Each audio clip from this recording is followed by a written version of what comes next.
Hey guys, what's going on? Joel here, and welcome to Back in the Day. First off, obviously the obligatory apologies for the amount of time in between videos. I mean, it's lame and cliched and a poor excuse to say that I've been busy. That has been part of it. Some of it I just haven't been feeling like I'll have the time to make the video, and mentally it sounds like a great idea, but just I'm not feeling it. And I want to start uploading more frequently. Just I've been working so damn much that it's just like when I have my days off, it's like I just kind of want to sit and chill and not really do anything.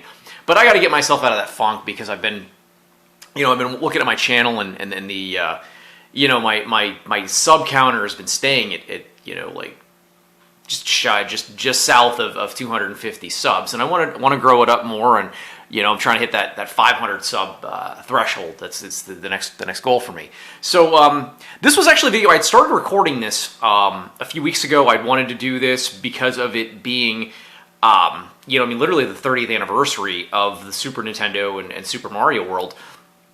I've seen some other YouTubers that have, kind of, I don't want to say showcasing Super Mario World, but I know like Retro Reminiscence had done like a little short just where he was like showing Super Mario World and like his opinion of it being the greatest Super Mario, the greatest launch title of all times. And that is not a that's not a lie. It is, quite honestly, to me, it's the absolute greatest Mario game ever made. That's my personal opinion, though. But it blows my mind to this day to think that this game is 30 years old and it still holds up. I still remember the first time ever playing it. I've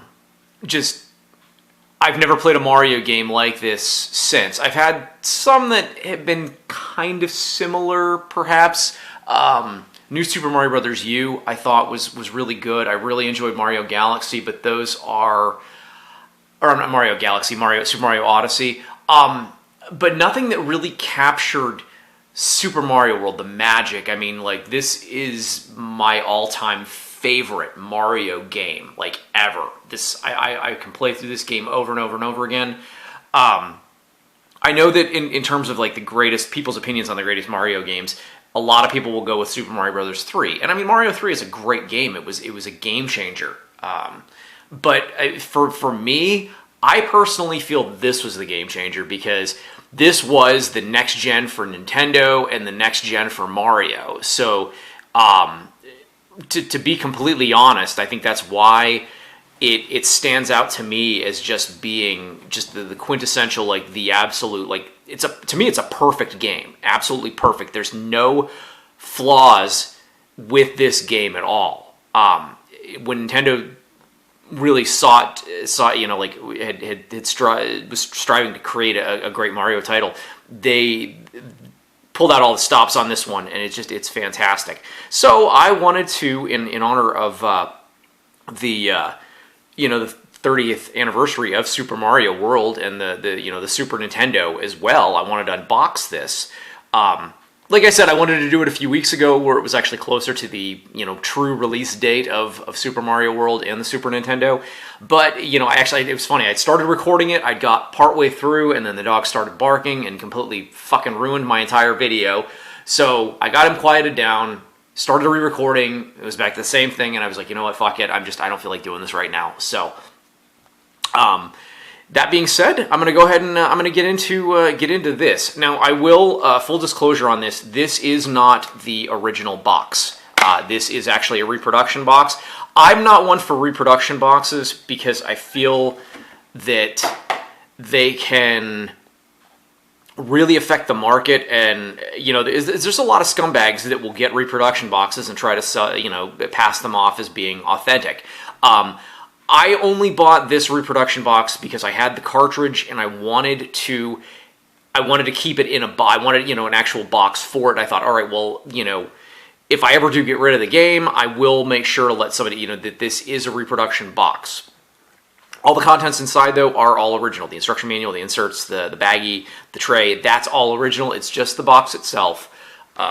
So I didn't mind. And honestly, you can't really tell like on the video, but the color is actually quite different. Like this, on the video, it appears to be a lighter blue. It's actually darker. So I mean, you can tell there's something quite off, like not quite right with the box. But other than that, I mean, it's fantastic. It looks great. I mean, like, you know, the attention to detail on it is spectacular.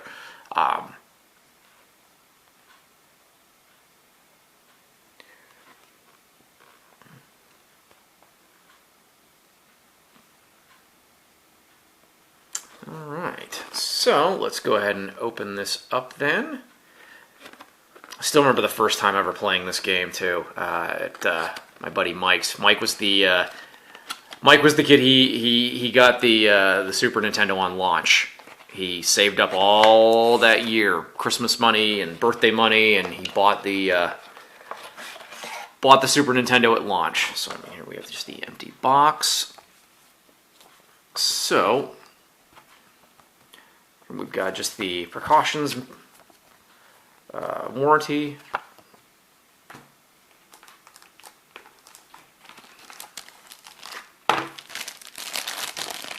Plastic baggie. Now this is an authentic Super Nintendo baggie.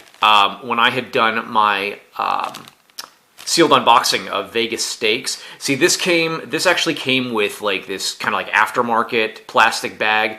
When I had done my unboxing of the Vegas Stakes, I actually traded Vegas Stakes in on, I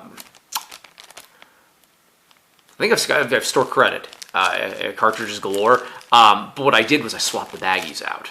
So, because I was like, you know what, this is an authentic one, I can use this. So we have that. That is the authentic.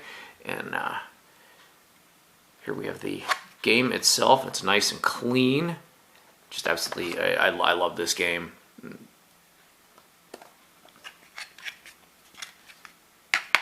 Let's put the dust sleeve on there.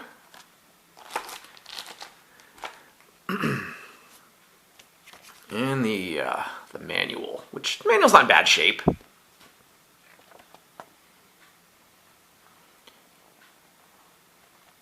It gives you the story of how after Super Mario Brothers 3, Princess and Mario and Luigi take a trip to Dinosaur Land.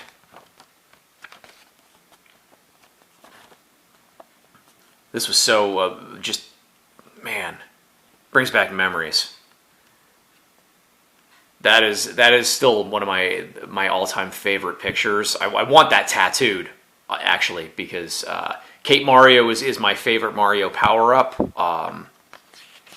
honestly. So I would love to get that as a tattoo.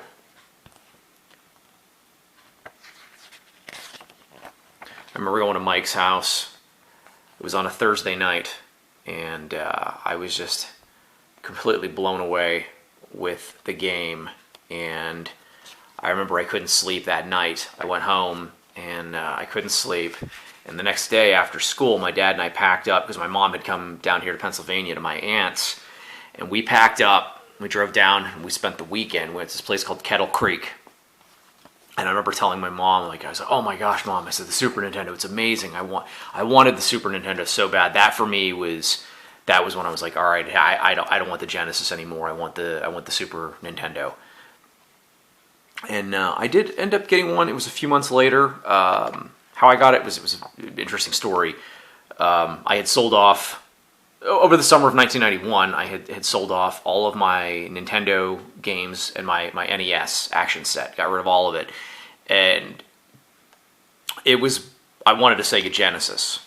And I had every intention of getting a Sega Genesis. And I remember, it is funny, like I wanted the Super Nintendo after I played it, but then I still wanted the Genesis, and I ended up deciding on the Genesis. So what happened was, I wound up with, like, I think it was like $78 or $80 or something like that. And my dad and I, after church one day, went to HORC Hobbies and Computers in Rochester. And I was all excited. It was right after church. And I was like, yes, I'm getting a Genesis. Got up there. And the Genesis was still like $130, 140, something like that, 150. I don't remember what the price was at the time in like the October of 1991.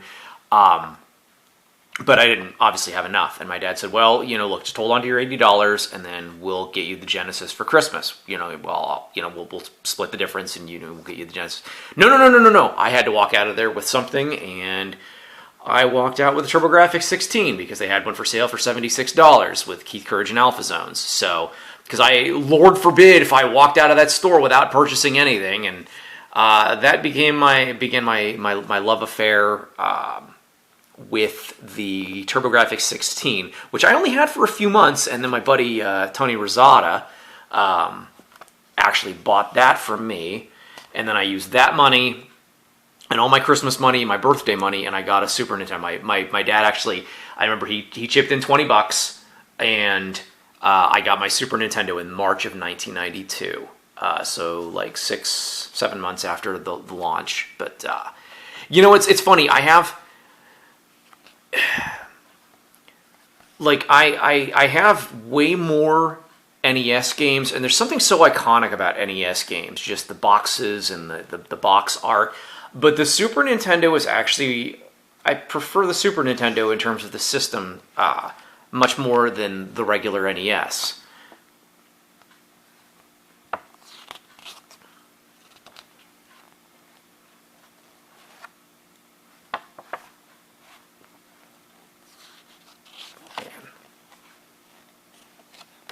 Just love flipping through this.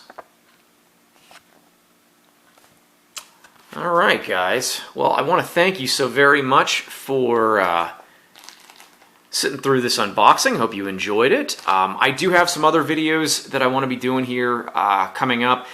Collection update. I've got a big one coming up. I'm still waiting on a few things. So once I get that here in the next 2-3 weeks, I'm hoping to get that posted because I'm waiting some stuff in the mail, some deals that I might possibly be doing.